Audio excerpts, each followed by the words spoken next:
Hello Atiaka Ibulai ni Oi namo le sai moi ten Li dim min o kanang ai ni lo Ma se dong tu ni o si lo O maharatis mo mai lo ni kanang ai tiam lo pa mai el dia le da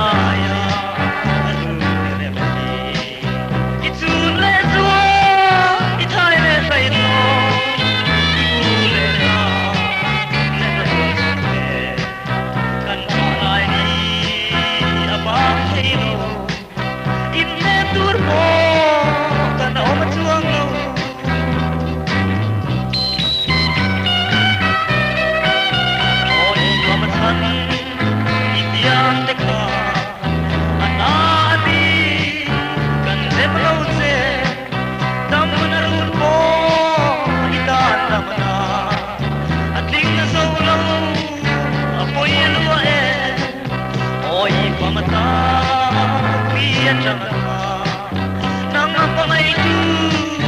song madahi kan rimlai ni dia kuye lima zaire re kan rel thailo kan ngai dia lo pa mai el dia le ya itu le so itai le sai so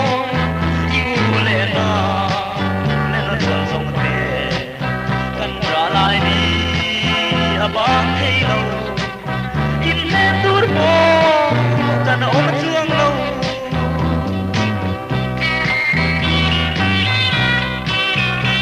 mangai ni diam san ka ten ba na min hua loi tian lu o te tu tu rang na pangai koi khat kal han nem le turin Tule mangader kala Tinga misinga Lo kirle ro Kir miang rele Arem na lo Tong mangatal Lo alben ro Kan ngay dia ro Pangay ele Dia lay daya Itun le so